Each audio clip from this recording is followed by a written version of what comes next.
trying to see if we can get to the point where more people don't want to make eye contact, and then it's basically going to be my time, you know? Yeah. It's not, eye contact's not that hard. I don't do it, but, and when people like, hey, I noticed you weren't making eye contact with that person, what's up? And it was like, I didn't want to look at them in the eyes. What? I'm thinking my own thoughts. I don't want to... Yeah. I don't find their face that interesting. So. Yeah. They look like everyone else. Try to muster up, the ability just to not be rude to them. So it helps if I don't actually look at them. Yeah. So. It's easier to think of them as a problem to solve because you don't have to be rude to problems. They can't help it. Right. But if it's a person, well, there's some agency here. Ugh. There's some intent in making this my problem. It's out of control. I tell you though, these like online calls, Zoom, a program nobody heard of until everyone had to use it, which is baffling to me because there were many other better options. But just who's the one person that was using Zoom that got it to spread so fast? Because we got to let them know about our podcast. This guy's a hit maker. Yeah. Yeah, we gotta find that guy. He's not on Zoom, I know. He knows how shitty it is. Excuse me, or she. Jeff, yeah, you were being gender insensitive, not me. I assume all bad decisions are made by men. So if that's me being insensitive to genders, then you got me. That's a tight save, and I'm gonna use that line in the future because it's fucking pretty good. I'm woke. The idea that like everyone is just a blank square box with their name printed in it. I want people to look like that in real life. Yeah. That's like my jam. You having a good time on Zoom? That's fine. Hey. Oh, I was going to ask what you wanted for witty intro banter. That was awful. Nobody wants to hear that. This time. I thought I was going to get into a groove with podcasting, and then I fell off again because, I was being a little baby about things, and then here we are again, Okay. So I don't remember most about the podcast, but we'll figure it out. I'm almost certain that we can figure this out. I think it's witty intro banter, and then the intro, and then 3 segments and a conclusion. Yeah. Wow. You did it. Yeah. I don't remember what the segments are. I know one of them's food, candy. That goes at the end. The other ones, I don't know what comes. I think it's animals first. Yeah. Then it's okay. We're gonna have to skip the witty. We're gonna have to skip the witty banter. I don't know what to do. Skip it. I don't know. I feel like we had a formula that worked for us. All right. One last try. Okay. One last try. What's the deal with Zoom? See, what I like about that topic is it's relatable. Okay. Okay. It's timely. Okay. All right. Okay. All right. A third thing. Good. Yeah. That's good. Yeah. How's the weather down your way? It's hot. It's hot this week. It's hot. Have you been outside the house today? Yeah, I had to get the mail. I'm gonna bring the trash out later. Okay. So, yeah. It's getting a little humid. It's getting a little humid for my taste. Yeah, I had to check on the work the other people did in my yard because I'm too lazy. Yeah. So yeah, pretty good. All right, cool. Hey, welcome to Heads Up with Jeff and Sean. I'm Jeff. I'm Sean. Sean pretty much nailed it describing the podcast earlier. There's going to be 3 segments. The last one's going to be candy. The first one is animals, and there's that one in the middle. But usually I work my way back to animals so I can ask Sean if we can talk about animals. So you're gonna. And then there's a little song that plays. You're gonna keep that part where I described the podcast earlier.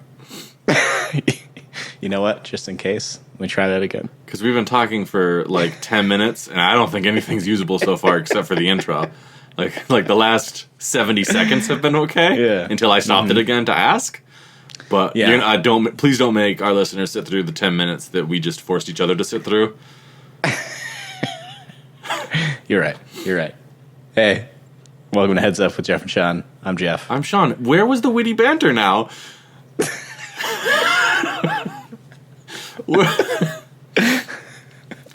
know what? I'm just going to take a step away. I don't understand what's going on here. Please describe the podcast, and then we'll get to the first segment. Which, by the way, I have already forgotten which one it was again. Candy goes last. Candy's last. We're doing 3 segments. Candy goes last. We're gonna try to expand one movie into an entire movie franchise.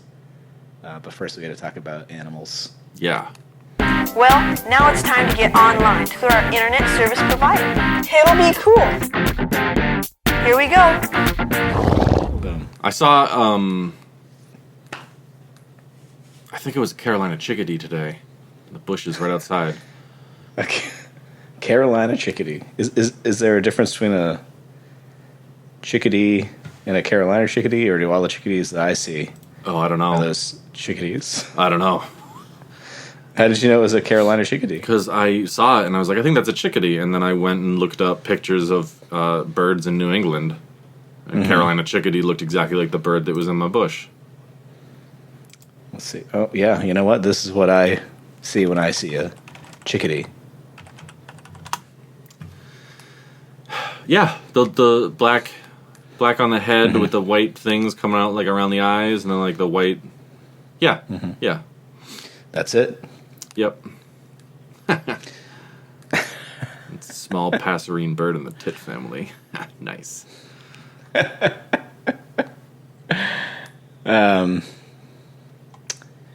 else does it do? Let's see. No, I was just talking about this bird because I saw one today, and that's. I don't want to say it's not okay. So like, quarantine hasn't really made me into that type of person. I've always just been the type of person who's been like, oh, a bird, because I'm real dumb.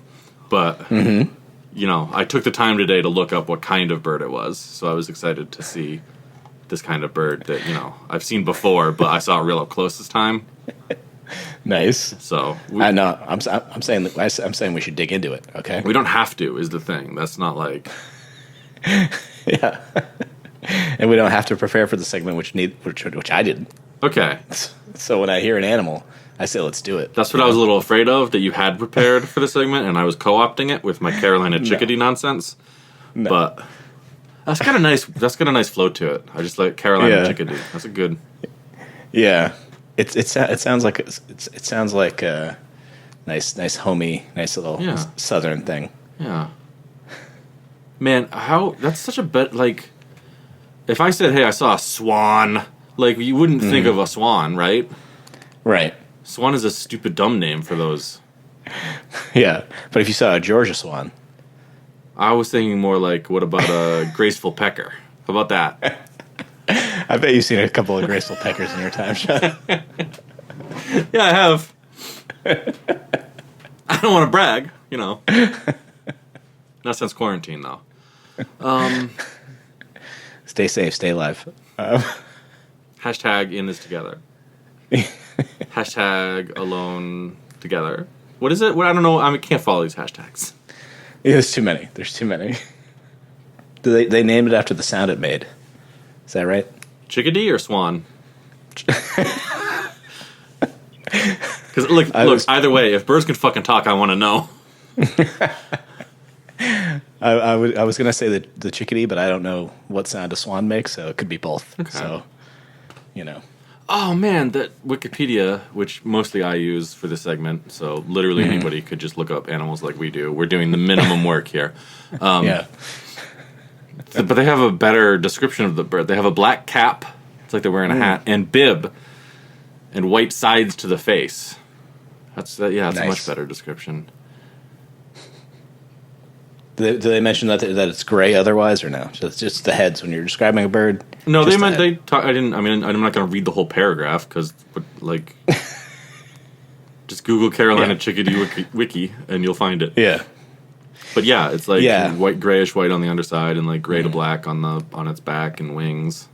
What was your chickadee doing this morning? That's a great question. Sean, I'm almost tempted to change the first segment to just bird watching. I don't see birds all the time though. It's true. I don't know, Jeff. This Wikipedia entry is saying the Carolina chickadee doesn't come this far north. Yeah, I was looking at its range on the Wikipedia, and it barely makes it into Rhode Island. Yeah. So I don't know, man. I looked at some other birds. This fucking Carolina chickadee fit the bill exactly. You know what? I have to see if there's just a regular chickadee, and maybe it looks very similar, you know? Oh, their range, there's a gap in the range at high altitudes in the Appalachian Mountains, where they are replaced by their otherwise more northern relative, the black-capped chickadee. Now, I looked at the black-capped chickadee. They looked similar, but the one I saw looked like a Carolina chickadee. Yeah, I've seen the picture of a Carolina chickadee in Massachusetts, in Winchendon and in Tewksbury, where I currently am. But I just looked up the regular chickadee, and I think I see these ones more frequently. Yeah. They look pretty similar. It's got a little tan in them. I'm gonna stand by it. I saw a Carolina chickadee. I'm not gonna back down from that. And if these pervert scientists want to come for me, they can come for me. That's the bird you saw. Yeah. Update your Wikipedia pages. They're in Massachusetts, northern Massachusetts. So. Whoa, Carolina chickadees are able to lower their body temperatures to induce an intentional state of hypothermia called torpor. Conserve energy during extremely cold winters. Spend up to 15 hours at a time in torpor. So you're telling me they're saying this bird doesn't go much more north, but it go into hypothermia to survive cold winters? Yeah. There's something bird that they're saying there's something not lives right in the south? There's something not right here. These scientists are lying to us. I don't think we can The trust. facts are all messed up. We can't trust any science now. And it's a bird. Why doesn't it fly south for the winter? That's You know, it's not. why isn't it? Why is it got to just? The skies would darken in like November if all birds flew south for the winter. There would be like a fortnight, a 2-week period. They call it like the fortnight of fright, where the sun was blackened out by the wings birds. Wouldn't that be a better though? Wouldn't you like? Oh, you know what time it is? It's time the birds fly south for the winter. Yeah. There's so much bird shit everywhere. It would be dark for like 2 days. Man, the fortnight of fright sounds pretty cool. Like if it started right towards. Is it the last week of October? Mm-hmm. And the first week of November, right? Ooh. You got Halloween right in the. Yeah. I'm just gonna type Fortnite of Fright in an email to myself so I can use it in Dungeons and Dragons game later. I'm just going to try to register FortniteOfFright.com real quick. All right. So it's a bird. It stays pretty close, I guess. It doesn't go south for the winter. Fine. But it also doesn't live up here, but it does. You know what? I think I have a chickadee living in the tree in my front yard, and I'm pretty sure it's Carolina chickadee.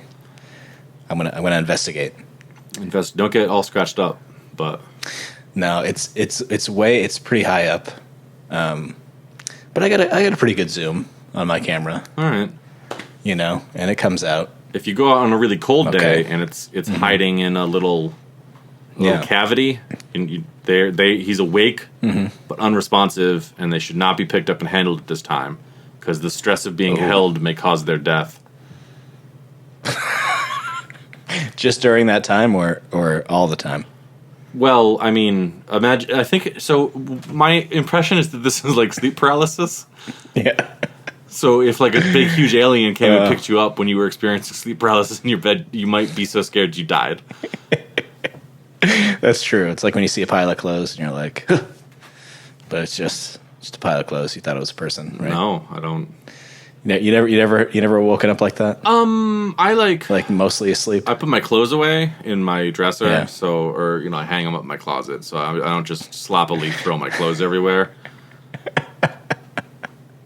I'm sorry. You ever see your chair and like the jacket slumped over and like a piece of the computer tower, and it kind of makes up a person? That's never happened to you? No. Maybe I should sleep naked. Maybe that's the trick. It's totally fearless. Yeah. Because I have like allergies and breathing problems, so like a lot of times during the year I don't get a good night's sleep, so I'm always like being half awake. Oh yeah, and I think that's when that happens. But then you're like, you can't move. Yeah. So it's never been to a point where I'm like, oh god, sleep paralysis. This is disgusting. But someday. Yeah, so someday I might be so terrified that I die. Sean, if you ever see me half asleep, do not pick me up. Oh, I won't. I want this line on my Wikipedia page, as the stress of being held may cause his death. I want to put that in your tombstone. Yeah.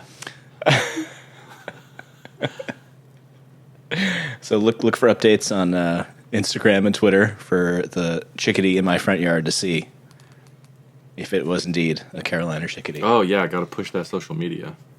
I got to remember to use it. That's how we get the advertisers. They don't have a lot for how these birds have sex, which I guess means they haven't been studied that well. Yeah, I mean, other than the duck, I don't think we've really seen a good entry on how they get down. You know what I mean? Birds or all animals? Yeah. Because we've seen some serious... No. Okay, all right. Birds. We've gone down into the trenches, buddy. Oh, yeah. Yeah.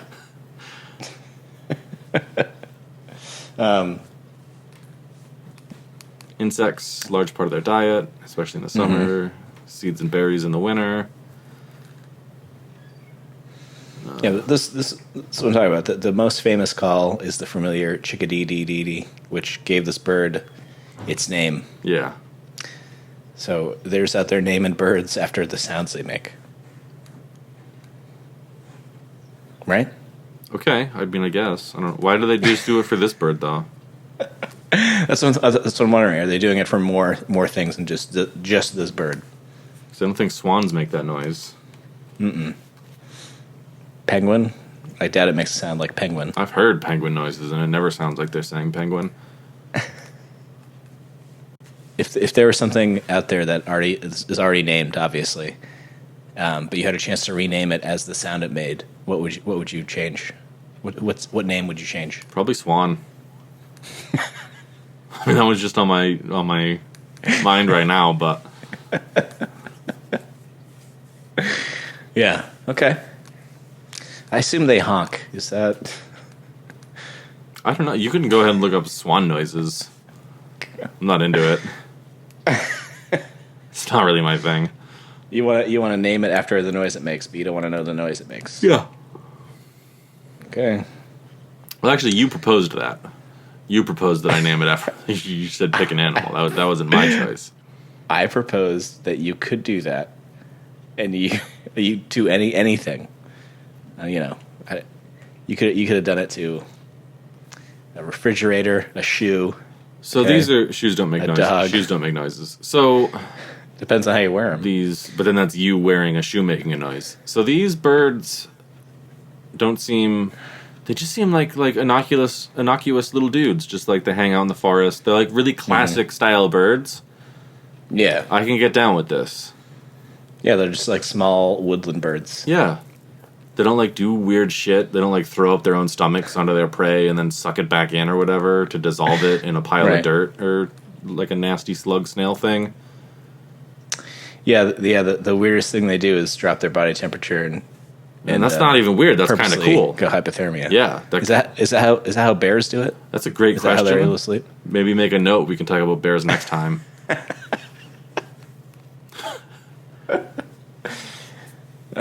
You think if my body temperature was lower, I could conserve more energy, make it through longer winters?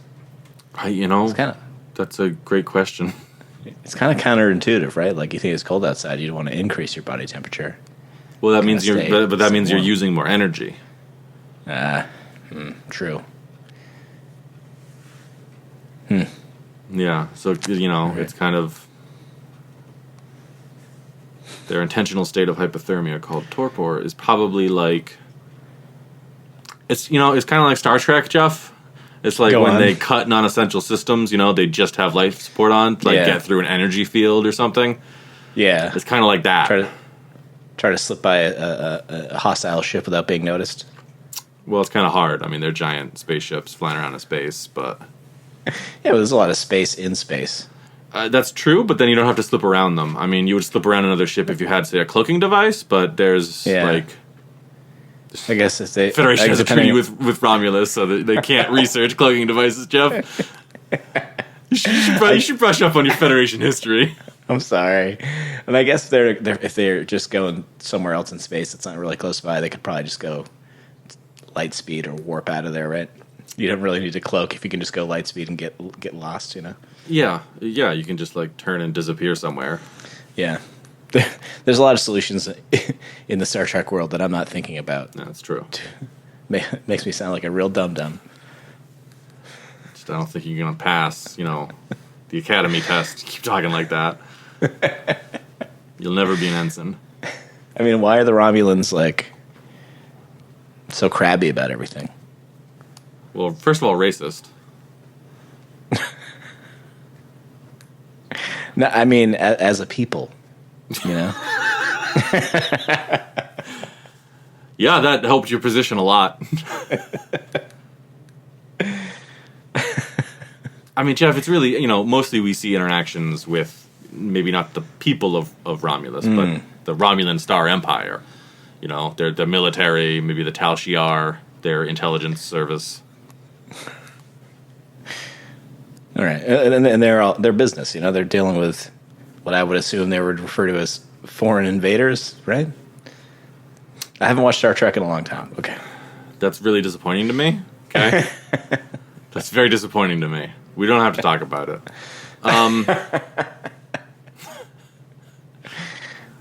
Fine. I mean, listen, the one thing I remember at Romulans is from the J.J. Abrams Star Trek movie. So. Oof. Just don't watch anything after Voyager. None of it's... Well, no, Enterprise was good, but that's a prequel. Yeah. Listen, Nero, once... I'll end the call. We can talk about this bird or move on to the next segment, but I'm not talking about J.J. Abrams anything, okay? It was a simple mining ship that got caught in that... All right, sorry, go ahead. All right, we'll move it on. Unless we want to talk about your favorite movies, the new Star Wars films. Listen, I'll talk about those. Hey, what if Star Wars was an expanded universe, right? Yeah, go on. It seems like if we did that, we'd put some effort into how the movies connect, which is more than fucking Disney did with their multi-billion-dollar franchise. They're like, the original idea was 9 movies, all connected. Do you want to like go over like a kind of story arc for the characters and everything, and how these 3 movies should work out and end? Nah. Let them do whatever they want in each one, and we'll just spit it together. It's fine. You know that character nobody cares about? Yeah. Okay. He dies, and apparently the main character was his girlfriend now, kind of, because they Skyped a couple of times, and so she's going to take his last name. Okay. Sorry. All right. When you said the character nobody liked, I didn't know what one you meant. It's hard, right? Yeah. It's hard. We got options. All right, so to be honest, I don't know that the Carolina Chickadee needs to be fixed. No, I mean, it's pretty good. We could improve it.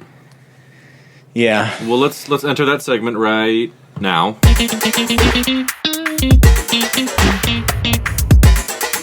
Okay.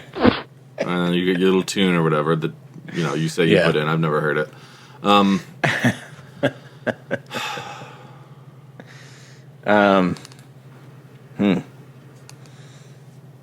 like the size. I like the coloring. What if it uses its intentional state of hypothermia called torpor more often? What if, like, when it goes to sleep, it stays awake like a dolphin? Yeah. Like it just goes into torpor and it's still awake and aware but unresponsive. So it's like better able to react to threats, right? Like it sees something coming and it's like, oh, I gotta warm up real quick. Yeah, what if we made it more aware of what's a threat and what's not, so that if you picked it up, if you thought it was in danger to help it, it didn't die? See, I think that's really hardcore and metal, and I want to amp that up. Right? Like, say a hawk swoops down towards it, and it even thinks it might get caught, it dies immediately and falls out of the branch, and the hawk is like, oh, fuck, I didn't see that. I think we've done this with another animal. I can't remember off the top of my head which one it was now, but it had it could choose to die at any moment. That sounds familiar. And I think what will happen, Jeff, is we're gonna have to redo the whole like kingdom, phylum, order, chordata, all that. We'll have to reclassify all of the animals that we've reinvented, and those two animals would be in a species together. I like that. Any animal that can just choose to die in the heat of the moment. You said it mostly eats like bugs and stuff. Yeah, bugs and seeds and berries in the winter. Yeah, it wouldn't make sense to make it a pack animal, would it? So they have a thing called mixed flocks that stay together. Chickadees call out whenever they find a good food source, so other birds like titmice and warblers will kind of like crowd around. Like they'll all be in a big kind of flock together.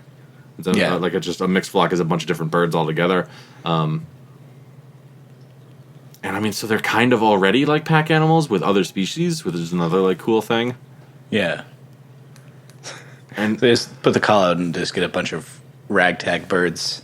Yeah, the Carolina chickadee is Riff-raff. like, hey guys, there's food over here. But I'm not just saying that for other Carolina chickadees. Warblers, come have some.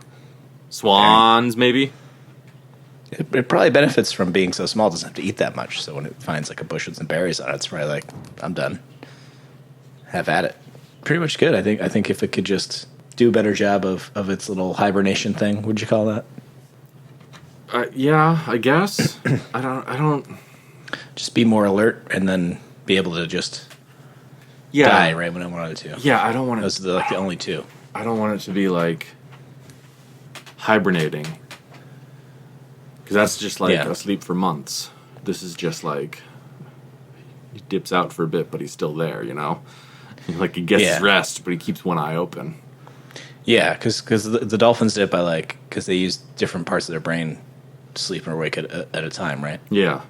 Yeah, I like that. But I I think this guy's brain is too small, so I think he just locks his body up and keeps his brain alert. All right, 100% active brain, all the time, can die whenever it feels like it. Mm-hmm. That's all the improvement it needs. I love it. Now, I'm going to assume this was a listener request, even though Brett does it over text. Do you remember the movie Multiplicity? No. So I'll give you a little description, and then we'll try to franchise it, okay? Yeah. I do not care at all. That is fine. So Michael Keaton is married to Andy McDowell, has 2 kids, works construction, and his crew is doing a job at looks like a research center. Mm-hmm.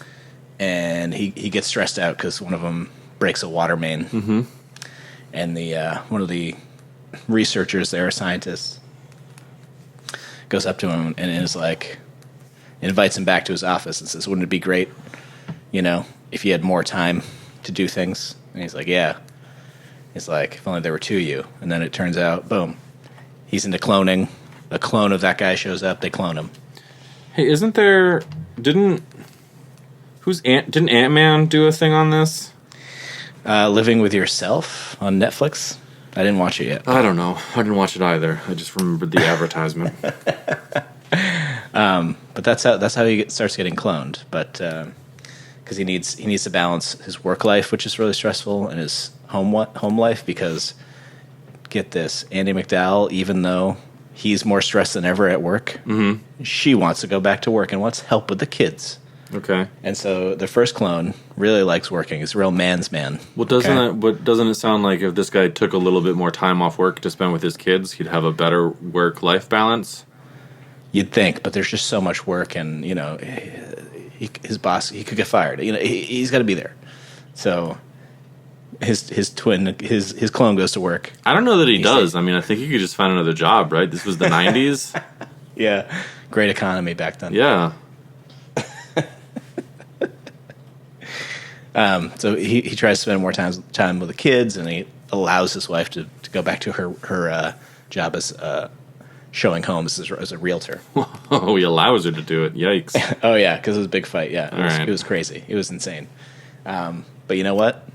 He's trying to, he's got all this extra time. He's trying to relax and help with the kids. But guess what? The kids, it's too much. Can't do it. So he goes back, gets another clone. Mm-hmm. Okay, this clone, it was the 90s, so I guess I would have called him metrosexual. Okay, real good with the kids. Now he's got all this time to focus on himself and try to improve his marriage, but, it's the whole thing. Oh, he also outlines rules for these clones. I believe the first rule is don't sleep with his wife, even though they share the exact same memories. And so he's basically cloning himself with the same memories and going, yeah, you can't sleep with your wife anymore. You don't even be near her. Just take care of the kids or go to work. And the manly one really takes to that and starts trying to date somebody from his job. Anyway, all right, sorry. We got to go more overview. No, Jeff, I definitely want to hear a feature-length version of this film as told by someone who saw it years ago. So he clones himself, and eventually the point is he's cloned himself out of his own life, and the life lesson, because it's the 90s movie, is that if you have to participate in your everyday life because there's value or whatever in it. Yeah, but I think it's important to know that the clones make a clone to help clean up above the garage. Uh-huh. But the clone of a clone... That's too big of a job. They need a whole new person to clean above the garage. That's where they're living. So they wanted somebody to kind of like do a little, little tasks around there. They needed a wife clone. Yeah, that was but I believe the way they yeah. explain. What a cool movie that you and Brett are into. But the way they explain it in the movie is, how when you make a copy of a copy, it's not as sharp as the original. Mm-hmm. So they get Michael. So this one has cognitive issues. So he's not as sharp as the other ones. Mm-hmm. And this is played for laughs, right? Yes, okay. Very much so. They have Michael Keaton playing a mentally handicapped person for laughs in this movie. All right. It sounds great. Yeah, there's a scene in this movie where Michael Keaton was planning to go sailing and invited his wife, but since he'd never brought that up before and he didn't do it before, he was just trying to get into it. She wasn't into it. Mm-hmm. And so he decides to go by himself. So he has the metrosexual clone kind of just take over the house duties, the whole day, and sleep in the bed and everything. Mm-hmm. And this whole thing ends up with all three of the clones having sex with Annie McDowell that night. But then it also ends up with her leaving. Were you waiting for a response? I think you know what my response is going to be. That's really funny. She didn't have consent. No. They tricked her. Yeah, really. There's consent 3 separate times, but they were cloned. Anyway, I don't think that you can give consent while being deceived. I mean, I think. Yeah, you know what? You're probably right. Nope, you're definitely right. Got it. Did you just look it up? What? No. You just check the laws real quick. No, instead of brushing off your statement, I decided to think about it for more than a second, and you're right. Okay. Go on. I'm glad you guys loved this movie, though, and it informed a lot of your adult decisions, I assume. No. So after she leaves him and goes to her mother's house, he finally decides to fix up the house like she's always wanted, and then uses the clones to help him. Uh-huh. And then sends the clones off in a classic car to go start lives somewhere else. And and she's so happy about him fixing the house that they get back together and apparently live happily ever after. And the clones start a pizza place in Florida somewhere. Okay. But they don't... End of movie. They don't have identities, though. Right? Well, here's the scientist or the engineer guy said he would take care of the identities when he made the first clone. Uh-huh. So I assume they're fake identities somehow that this guy made up. Okay. Social security numbers from dead people, that kind of stuff. Cool. Yeah. Yeah. Yeah. Yeah. So obviously this was a missed opportunity for franchise in the 90s. Yeah, we need more of this type of movie, I'm sure. Yeah. Yeah. Now, when Brett brought it up, I thought Mr. Mom has got to be probably the more sexist one, but I don't remember anything about Mr. Mom. But then thinking about Multiplicity, I was like, nope, this one's just as sexist. Yeah, well, it was the 90s, so... Yeah. So Hollywood was exactly as sexist then as it is now. Yeah. Yeah. Good. Yeah. They just don't try to put any woke things into placate modern audiences, right? Do you have any ideas for a sequel, prequel? I mean, it's pretty obvious that you do like a Ratatouille thing with one of the clones in the pizza place. Maybe he's not good at making pizza. They make a tiny clone that's really good at making pizza. Stick him in his hat. I think maybe they just find Pulls his hair. I think maybe they just find a talking rat. I don't think we need to make a tiny clone. I think they just find a talking rat. I didn't know where you were going. It was like, okay, Ratatouille thing, got it. But you really mean a talking rat? Just a little talk. Here's the thing: I've never seen Ratatouille, but from what I understand, the rat can talk and cook better than a man. Yeah, but instead of like a cute French rat, this is a Florida swamp rat. Yeah. It's got a disgusting accent. I don't know. Maybe it's played by Larry the Cable Guy. I don't know. Sure. That sounds about the level this movie would be, yeah. Maybe all three of them get controlled by a rat.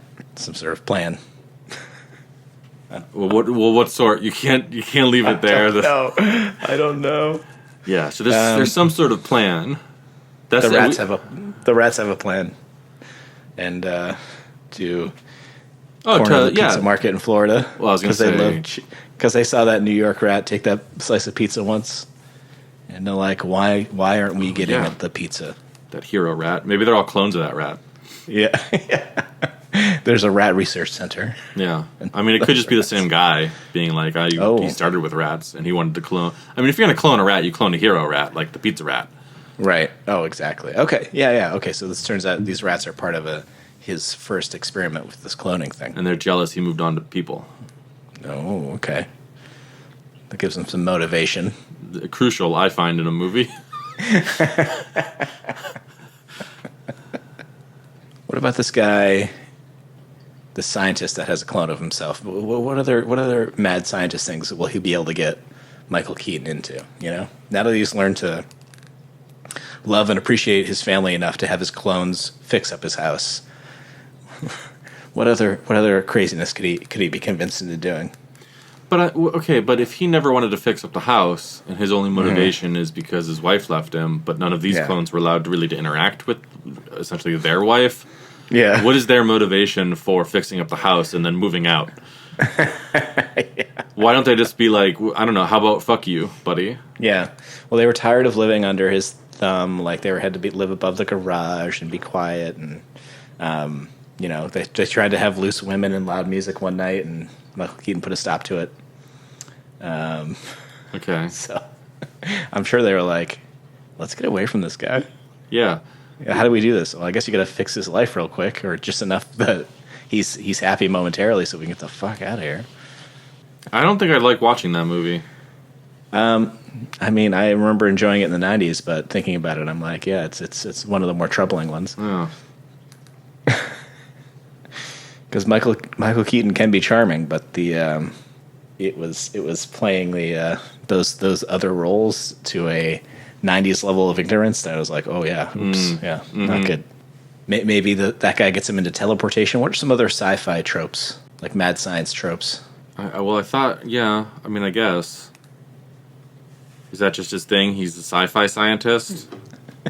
That's some big accomplishments, right? Like invents flawless cloning, or mostly. As long as he has a non-clone to clone, he does it pretty good. I guess. So I don't know what he would do with that now. What do you need full? Like we can already make people. Yeah, that was never the problem, right? Yeah. When you make people, you don't really want them all identical, but I mean, I guess it depends on what you want to do. That's Stella's cough. It's pretty cute. Oh, I was gonna say she doesn't bark like she used to. Oh, she will. Oh. She will, but just gotta clear that cough's her thing. Yeah. Yeah. Clear that out first. Do we get one on how successful Annie McDowell is now that she has a happy home and a husband that helps out with the kids in the realty market? Does she shoot the bow? Is she the bow one? That you're Gina Davis. Gina Davis. Okay. Yeah. They look similar though, right? In the face. Yeah. Okay. I'm sorry. Where? They were popular around the same time. Yeah. Okay. But they look totally different elsewhere. But Annie McDowell has a lot, like usually has a lot of dark curly hair, where Gina Davis usually does not has straight hair usually. That's a different color than black. I don't know. That's what I was thinking. You have too much knowledge of 90s movies and movie stars. It's an unnecessary thing to know. You should free that space in your head up for something else. Oh, imagine if someone had pointed me in the right direction during those formative years. Yeah. What a terrible school system we went to. I mean, well, because I keep coming back, like, this scientist... first of all, why is he just making clones, like, on the sly? Yeah. Is there... I mean, it looked... Sorry, go ahead. It looked like, he had made himself a clone, and it looked like at least one of the guys on the research team he was working with was a clone. But, like, yeah, there's funding that goes into that. I'm sure he answers to somebody, finance-wise. Even if he doesn't, even if he's, like, independently wealthy, he could be more independently wealthy. Like, he could save every endangered species on the planet, right? You could just, like, preserve the ones you have, so you've got extra copies in case they die. Yeah. You can obviously sell it to rich people. Oh, yeah. Yeah, this technology is ripe for use with the rich. They're like, can you get that personality out of there so I don't feel bad about harvesting its organs? Yeah. It's a movie. It's a movie rich person, so they care about people's emotions and feelings a little bit. Yeah. It's not like a Jeff Bezos, Yeah, take that guy down again. Take him down a notch. Can't stand it. We know you listen. Bezos. Yeah. He goes through those Alexa recordings anyway, so he's at least hearing it that way. Yeah, that's a good point. He does have to listen to all of them. If he doesn't directly subscribe, which I know he does. Well, I don't know. I don't know what else. You get the cloning, but the cloning doesn't do anything but make more people. Yeah. And that's a thing we already do, and more of the same person doesn't really... I don't have any ideas. I mean, he starts his own construction company after that, I believe. Is there a construction company movie? Yeah. We can just do his personal struggles. Yeah. Just starting a business in America. Ooh, maybe he gets he teams up with that scientist, and they figure out a way to clone buildings. So he's getting these buildings up record time. I don't. That's just you're just describing an architect. Or no, I'm sorry. You're not even doing. You're just describing a blueprint. But the machine clones the building. No, I understand what you're saying. Yeah, it's the exact same building. You've seen, McMansions, right? The exact same house, like Mm-hmm. Or you've been to a suburb ever? Yeah. So you don't need a fancy sci-fi tech to do that. You can just build the house the same way every time, Jeff. It's probably the same amount of work. Right. I was going to say, like, cloning it, do you have, like, a giant scaffolding you put around the thing, and then, green science light shoots on the inside, and then the dome lifts, and there's a perfect house? That sounds like more work, if anything. Fine. He teams up and gets the shrink ray technology from Honey, I Shrunk the Kids, shrinks the house, clones it, blows it back up. Why? I don't know. All right. I'm trying to think of outlandish things for this movie franchise. Honey, I Shrunk the Kids. That would be a good movie to talk about. We'll do that next time. That and Bears. It's a good one. They ride the ant. Yeah. He almost gets eaten because he's in that bowl of Cheerios. Yeah, we're not talking about that movie this week, though, Jeff. We gotta grind through this Michael Keaton vehicle. One last thing that's on my mind though from that movie is he's so small that his allergies won't work because the pollen's too big to get in his nose. So yeah, I want that. All right. Not shrunken down. I want the pollen to be too big that it can't get into my nose. Yeah. Yeah. Yeah. So Go on. We're slogging through this movie. Well, I don't feel good about what we've made so far, so No. I can't think of any good way cloning is used. Yeah, organs, I guess. Yeah. But that's like, I mean, is that how it works? Do you have to make a whole person, and then they're like, I need a liver transplant, and they have to clone you in your entirety? Because they come back full grown, and then they wake them up, and then they don't realize they're a clone. So I guess you could never wake them up. Just take the liver out. Okay, but I don't think just taking organs out of people without waking them up is ethical. They're clones, okay? Well, the way you can spot a clone is that they imprint the number on the back of their like left or right ear. I forget which one, but they print the number on the back. Yeah, so no. maybe there's a conspiracy theory Michael Keaton gets dragged into about what this guy's up to with clones. Yeah, maybe. My concern wasn't that we couldn't tell who was a clone and who wasn't. It was that you're murdering a sentient being, Yeah, and you can't just justify that by we didn't wake it up to check if it was smart before we harvested organs. Like that's not how it works. I'm sorry, Your Honor. He was sleeping. He was sleeping, Your Honor. I believe life begins at explaining to someone that they're a clone. So if you never get to that point, then it's fine. Life begins at 8 a.m. and Yeah, so maybe this doctor is trying to infiltrate society, Fight Club style, but with clones. And then Michael Keaton starts noticing some weird behavior, and then somehow gets to see that the number behind a couple of those people's ears, and goes, "This guy's up to something big." But he's got to like try to tell people, like the cops don't believe him because they don't believe in cloning, and yeah, it sounds like bullshit. Yeah, yeah. It's so really. Yeah. Like he finds a clone and he's like, wow, this is like a number 20. Yeah. That's a lot of clones. And then the clone's like, oh, you gotta keep moving the hair, and then he pushes a little more hair on wherever they are aside. Yeah. Yeah. I forgot if he said the back of the head or I don't know, I wasn't listening. Yeah. It's the back of the ear. Back of the ear, perfect. Yeah. And he pushes it aside and it's like clone number 205. Oh shit. And he's like, oh my god. He's breeding an army.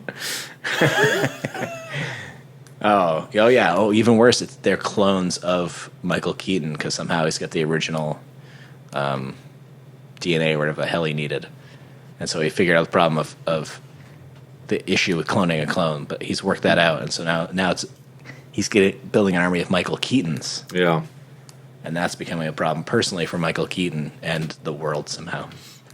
I don't know how is the problem. That sounds pretty cool. Michael Keaton seems all right. Yeah. And are all of these clones forcing themselves on his wife, or are they just repeatedly tricking her and deceiving her in order to, or is that, can we leave that out of the sequels? I don't know how big of a part it was in the original. Yeah, I mean, it was the catalyst that eventually pushed her out of the house, even though she still didn't realize that it was a clone. I think on some level. Yeah. Yeah, but I think in all the other movies there should be zero sexual assault through confusion. Oh, good. Thank you. Or any other means. Glad you said Putting it that. out there. Yeah. Glad you said that. Maybe Andy McDowell finds the cloner separately, and she gets cloned to try to deal with Michael Keaton and his insufferable attitude about life. And, yeah, I don't know.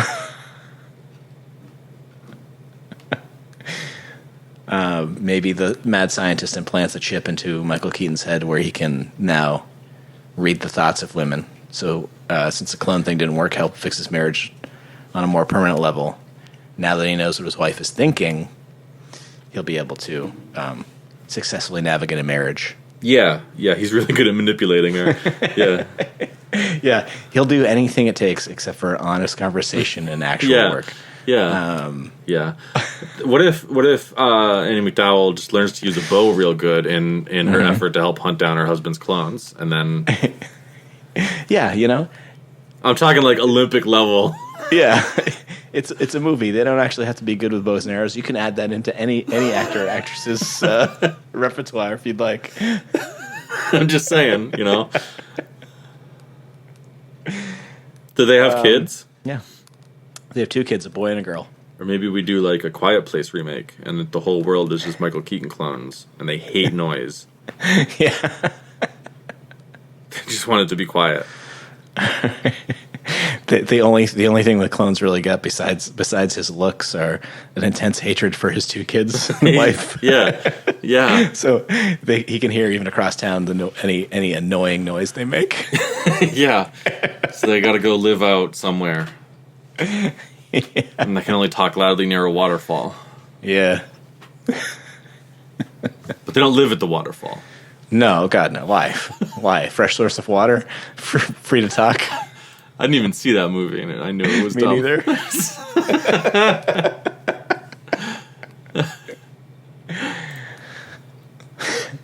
You're telling me a gunshot wouldn't attract other monsters? All right. So that's one. That's one solid entry. I think we nailed that. I'm starting to think this movie didn't deserve a franchise. I agree. I don't think it does. I don't know. You just got some Michael Keaton clones, and they just seem like shitty husbands. Yeah. I don't know where that goes. I mean, the Pizza Rat idea, that's okay. Mm-hmm. It's pretty good. It's a fun kids movie. Yeah. How about they become a very successful pizza restaurant, enough where they start to do chains and franchising? And in the franchise packet, one of the things the person has to agree to is that a Michael Keaton clone has to be at every restaurant. So you agree to take on a clone. Even better. They franchise it, but it's just each clone runs its own place, and all the employees of the first store have to agree to be cloned. So it's the ultimate name brand store where literally every store is exactly the same. The same people, all the same food. Maybe they clone the food. Yeah. You can always... And then it becomes like... the place is called Taco Bell, and it becomes like... What was that movie with in the future they have sex with helmets? Idiocracy? No. Taco Bell's the only, I think, one. The guy's frozen. He's a cop, and the bad guy freezes too. Oh yeah, fuck. You know, Time? No. That was Justin Timberlake. We're talking. This is a Stallone movie with Wesley Snipes, right? Sure. I definitely would have used those names if I knew who was acting in it.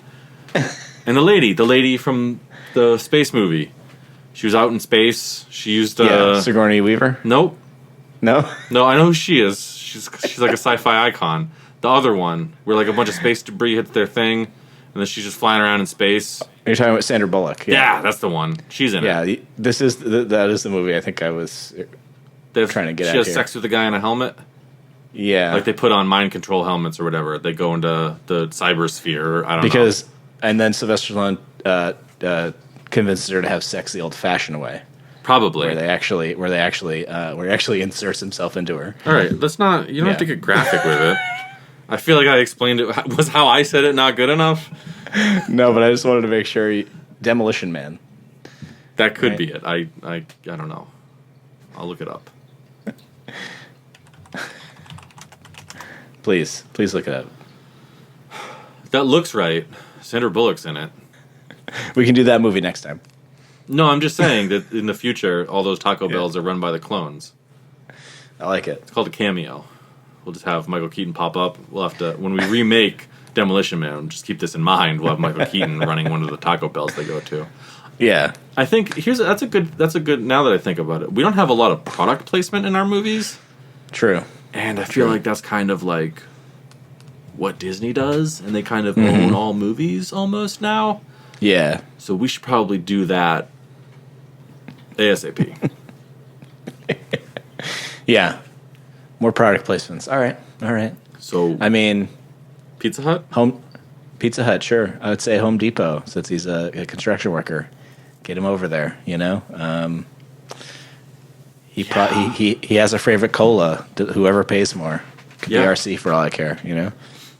Well, I don't think they're going to be able to pay more than Coke or Pepsi. Yeah. He's got a leather jacket he really likes. Whatever brand pays more. J. Crew, I don't know. They're gone bankrupt probably. So not J. Crew. It's not going to be J. Crew in RC Cola. You know what we can do, Jeff? We can have another movie studio that makes cheap knockoffs of the other more successful movies we make. And then we're getting money from Coke and Pepsi on the big ones, and then we're getting money from J. Crew and RC Cola on the back end with our shitty knockoffs.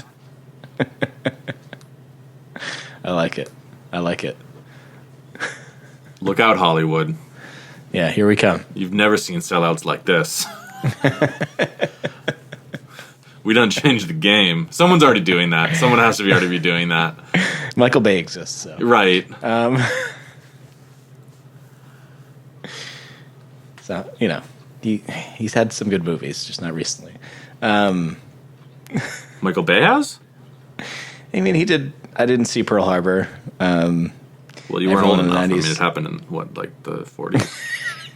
Yeah. I saw Armageddon in the theaters. Everyone in the 90s seemed to love it. I pretended you were talking about the actual event and not the movie. I know. I swear. This is our least on-topic episode. No, I didn't see Disagree. Pearl Harbor either. I'm just noting that. Yeah. We don't have to get back on topic. What was the other movie? I was too busy thinking about how funny it would be if I then explained the joke to hear another Michael Bay movie listed. Armageddon. I'm pretty sure he did Bad Boys. So. Did they put on another Bad Boys? Or was that right? Yeah, most recently Bad Boys 3, Bad Boys for Life.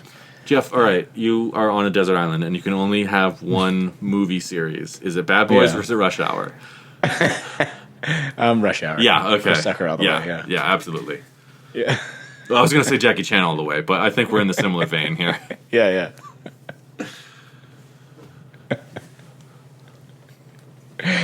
All right, Michael Keaton gets paired up with a detective from Hong Kong. And, to find out, so Michael Keaton is framed for a crime. Mm-hmm. And they have him on film somewhere else, but the witness is someone who knows him, and they're like, it was definitely him. I saw him. Yeah. And then Michael Keaton's like, I'm over here. I was doing construction. Go ahead, sorry. Maybe there's DNA evidence of Michael even better. Keaton committing crimes literally across the world. Yes. Everywhere. In Hong Kong. So they send him to Hong Kong. And he teams up with Jackie Chan, and Jackie Chan's like, we need some backup, and he calls his old friend Chris Tucker. Mm-hmm. Rush Hour 5. Clones in the house. There can be a big misunderstanding where Chris Tucker and Jackie Chan think they're talking to the original Michael Keaton, but it turns out to be a clone. Yeah, absolutely. Or, oh man, even better, they do... Did the Rush Hour movies have subtitles? I'm sorry, I just realized... I've never seen one, but... I've seen the trailers, and the trailers didn't. You've never seen a Rush Hour movie? No. I don't know if there's scenes before Jackie Chan gets to L.A. or New York. Stop. What the fuck do you think qualifies you to make expanded universes if you've never seen a Rush Hour movie? How dare you, sir? I'm sorry. How dare you? Sorry. You, if you have the time, you should watch the first one today and just see, just dip your toes in. All right, I'll do it. I'll watch it. I'll let you know. I saw half of one a couple weeks ago. It held up okay. Not great. Do you know which one? No.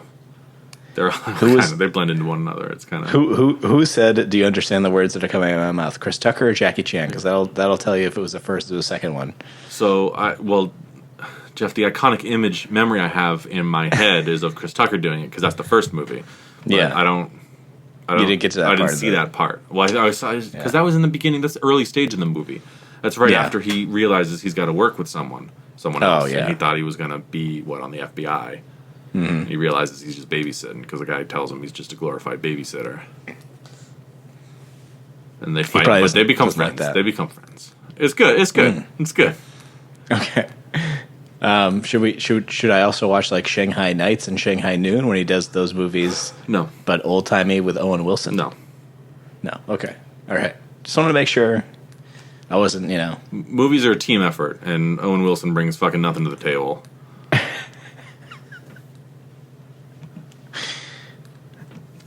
Wes Anderson seems to like him. Well, he's only going to be working for a shitty knockoff studio, so He's never getting a role in our big films. I'm sorry, I'm putting my foot down. I think we usually get a certain number of actors and actresses to ban completely from our big films.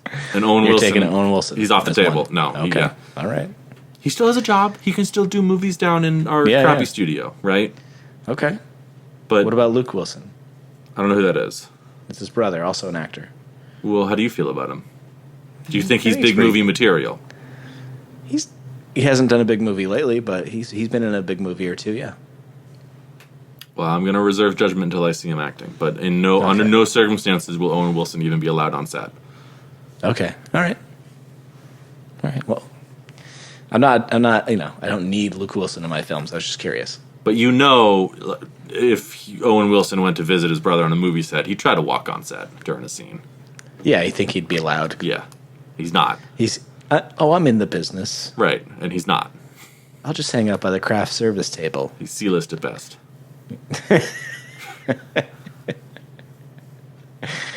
I mean, yeah.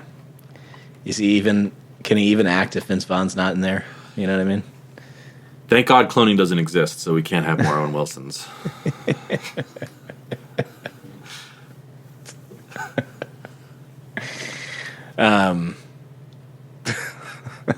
I don't remember where we left off. I don't remember either. Most off-topic episode yet. Okay, so Chris Tucker and Jackie Chan are trying to solve a bunch of murders in Hong Kong with Michael Keaton's DNA all over it. Yeah. And they send Michael Keaton out to help. Mm-hmm. Rush Hour 4, Clones in the House. No, not 4. I think it was 5 or 6. Rush Hour 5 or 6. Dang. Oh, well, I think we've already done an additional Rush Hour, so you're probably right. Yeah. Yeah. Oh, see? Yeah. Got to keep these numbers straight. Yeah.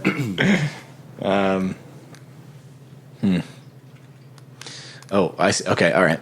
Michael Keaton does take a more hands-on role with his kids, right? Mm-hmm. But let's say something happens and one accidentally gets killed. He's got to hide it from his wife. Dark. So he brings the kid to get cloned. And so he does that enough, and then he starts to get comfortable with it, and then he just uses that as an excuse. He's not really that careful with the kids. It's kind of like the Venture Brothers. Yeah, yep. He's just kind of Dr. Venture now. Yeah. But, like, he's not the one that's doing the cloning, so he shows up, the first couple times he's very serious, but then there's, like, a montage of, like, another, like, 15 kids, and he just, like, knocks on the door, gets knocked on the side, his office door opens, but Keaton makes that face, like, uh-oh. What if... Raises his eyebrows, like, not again. So one of his... All right, his one of his kids dies, right? Yeah. Yeah. He brings the kid's corpse to the scientist, and the scientist is like, I'll clone him, but I don't think it's going to work. And the kids, he goes, all right, I'm sorry, Michael Keaton, but they keep waking up and they're dead. It's not how this works, man. I'm sorry. It's got to be an alive person. All right. If you need replacement parts, though, I got freezers full of this kid. You guys share DNA. I'm sure we could get some things. I tried to wake him up, so it's ethically sound. Yeah, he wouldn't wake up, so his organs are up for grabs. Or rather, when he woke up dead. So, Woke Up Dead. That's a great name for the movie. Rush Hour 6, Woke Up Dead. Or how about at the end of Rush Hour 5, right? Jackie Chan and Chris Tucker and Michael Keaton all get frozen in case the scientist starts up his malarkey again, and it becomes a Demolition Man sequel, Demolition Man 2, Rush Hour in the House.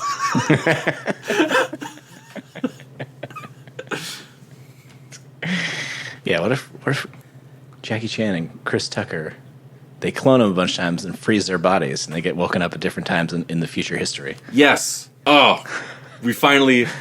See, Jeff, if you stay with an idea long enough, we hit the big idea. That's perfect. Yeah. That's perfect. Yeah. Rush Hour in time. Yeah. Waking up in different future scenarios. Yeah. Different models. Well, you get far enough in the future and they fall through a time portal, and now they're in the past. Yeah. Yeah. And that could happen a couple different times. Yeah. Because spares.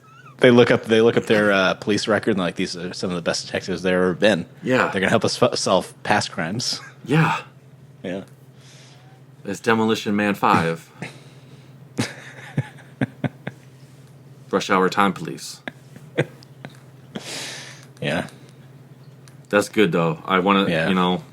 I mean, Chris Tucker's already proven he can be great on a spaceship. Yeah. I don't know that Jackie Chan has, but he's up to it. He could do it. He could do anything. Michael Keaton probably. I don't know. Yeah, sure.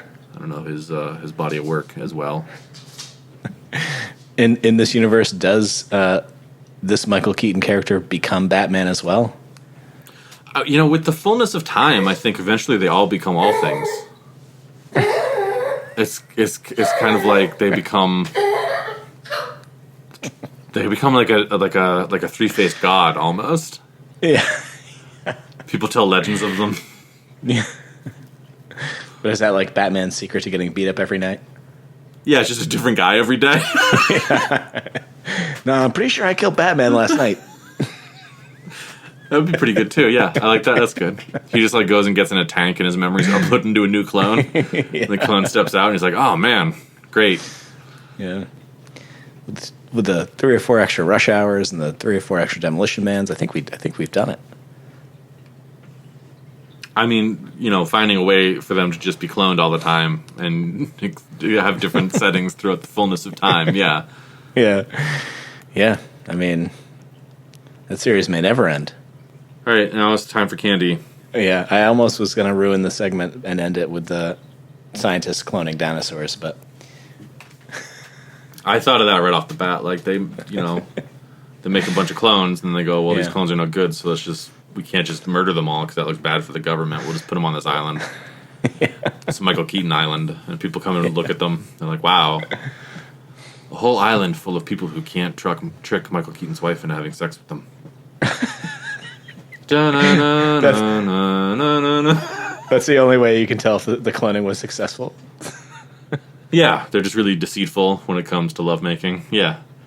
Good. Cool. Good. Candy. So I don't have you going out getting any candy.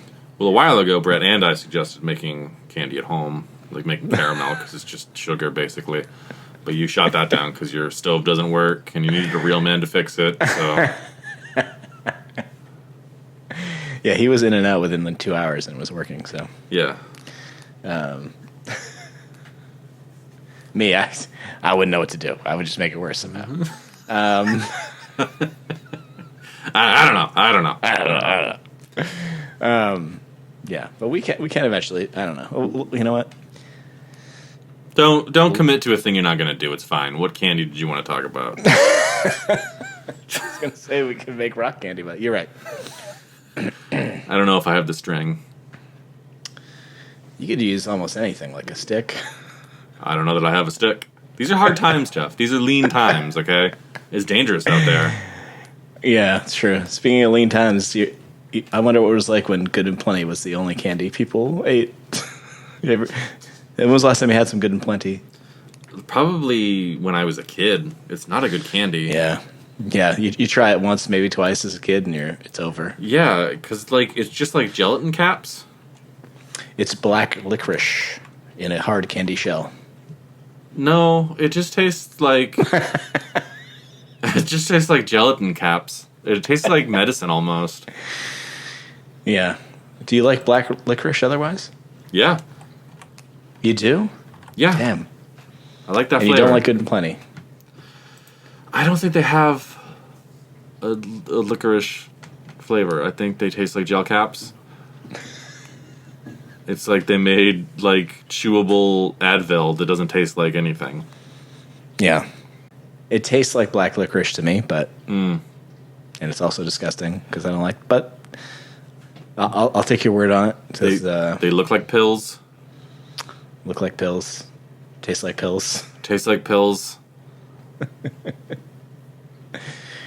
But they've been around for forever. So if it's that successful of a candy, why did they stop with just the one flavor inside? They didn't move to like a any other flavor licorice. They had Good and Fruities, which was just like Mike and Ike's basically. Mm-hmm. But they didn't move into any other licorice flavors, you know? Seems like a wasted opportunity. I mean, how do you branch out from medicine capsules as candy? Like, if Mike and Ike already scooped up the fruit aspect. They made Good and Fruity. I don't know. They still make Good and Plenties. I don't know if they make Good and Fruity still. Check it out. Have you had a Good and Fruity? No. Wow. It's turned off by the Good and Plenty. It makes sense that it... Yeah, okay. First produced in 1893. Now, they're saying that the Good and Fruities did contain red licorice, which I don't believe. But Red licorice is like your Twizzlers, right? yes, yeah.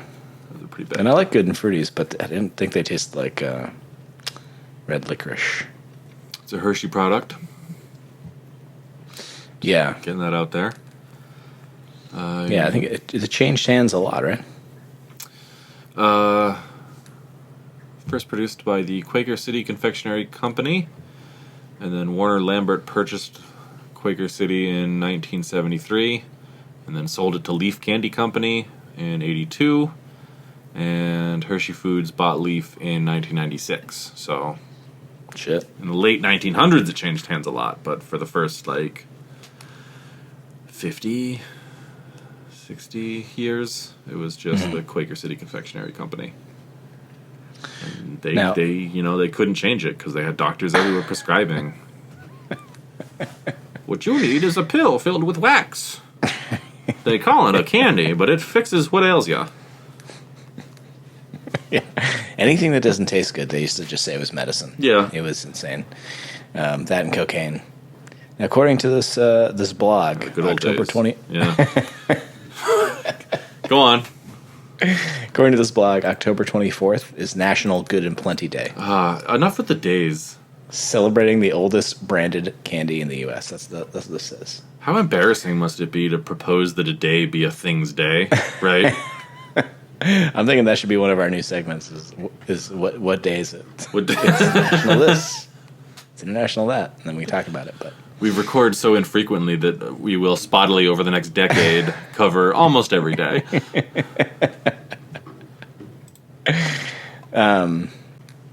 let's see. I'm trying to look at Amazon reviews for a 2-pack of 5-pound bags of Good and Plenties. And I'll tell you, only the negative ones only talk about when they received stale bags. Other than that, these people love Good and Plenty still. Well, so what? I thought someone would have the passion. People still For Good and Plenty. people still hold memberships to the KKK too, but that doesn't mean it's like an up and coming. This thing is still good because people still do it. Yeah. Not that I'm comparing Good and Plenty. Although their roots are old enough where they were probably formed by some sort of racist. That's a good point. I'll note that the Quaker City Confectionery Company, there's no link for that on Wikipedia. Nothing telling me anything about them, so let's do a little investigating, huh? Yeah. Oh, here's a court case. Yeah, Choo Choo Charlie was a thing in the Good and Plenty ads, yeah. He was an engineer. Yeah, he was a railroad engineer specifically. This guy's only complaint is that they don't sell the 5-pound bag by itself. You have to buy 2 5-pound bags. I mean, that's another whole segment is just reading comments that weirdos leave on a candy page where you buy candy. Like these fucking weirdo cranks. Well, back in my day, they used to sell a 2.5-pound bag. Oh. Amazon customers who viewed this item also viewed a Good and Plenty candy fuchsia tunic tank dress. That's not so. The kind of person who would wear that dress is the kind of person who would propose. This Tuesday should be Good and Plenty Day. Yeah, And everyone across the land will celebrate Good and Plenty's. It's just a pink dress with Good and Plenty written in the center, and then pink and white Good and Plenty is just cascading down the dress. Oh, this brought me into a whole nother category. Unfortunately, I'm signed into Amazon, so it's going to remember this history. You can get all kinds of different candy dresses. That's how Bezos gets you. Damn it! They call it Bezos. They call it Bezos' revenge. You just have a little sip, then. Oh man! Although mixed in with these candy dresses is one for Four Loko. Yeah. Sean, if you were out and about and you saw a few women, and I was wearing my Four Loko dress, would you be more likely to walk up to a woman with a Four Loko dress or a Good and Plenty dress? You know, Jeff, if I'm walking along and I see like a scorpion with poison dripping off its stinger, am I more likely to pick it up, or do you think less likely? What do you think? Less likely. Now, just go ahead and apply that philosophy more broadly. I mean, this. I was gonna say this is a 5 out of 5 stars. This dress, but it's only got one review, so the person that bought it got exactly what they were expecting. Has tragically died in a meth lab explosion.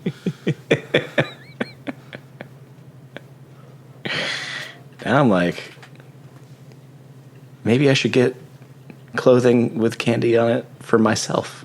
You know, Buy that dress, son. I no longer have the figure for a dress. You know, That's not how that works. That's not how that works at all. And also, you never did. that's rude. Okay. Yeah, it's downright cruel and mean, but it's also the truth. All right. It's part of my brand, Jeff. I'm like really Yeah. honest, but only when it hurts somebody. That's what I like about you.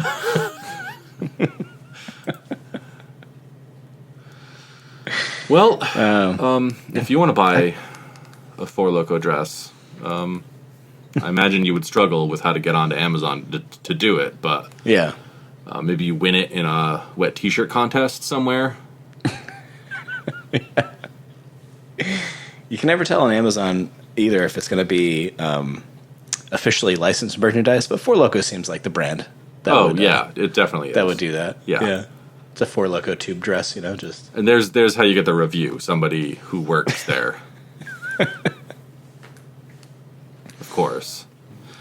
I mean, if you want to dress like a competent adult, Jeff has a store where he'll sell you clothes. That's right. You can use it to cover up your shameful body. What is it? What's the way? It's Threadless. I believe it's a Threadless store, so I think it's headsup.threadless.com, but again, let me click on it and see. That's it. There it is. Headsup.threadless.com. Yeah. Oh, that's great. And once they buy the dress, if they want to brag about it, they could do that on like Twitter and Instagram, and they wanted to tag us, right? Yeah. At HeadsUpPod. Yep. Or they could just email you directly at how great the clothes look. Heads Up Any Pod. pictures, just post on social media. If you're going to email me, don't email me a picture of yourself in a dress. I'm not interested. You can just tell a story about it. That's fine. Please do not send me any personal pictures. He'll take both. And that email is headsuppod@gmail.com. It's true. And this has been the Heads Up Podcast with Jeff and Sean. I'm Sean. I'm Jeff. And we're popping off. There it is.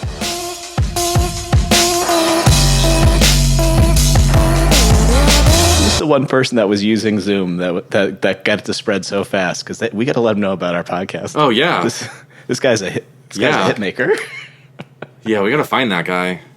He's not on Zoom, I know. He knows how shitty it is.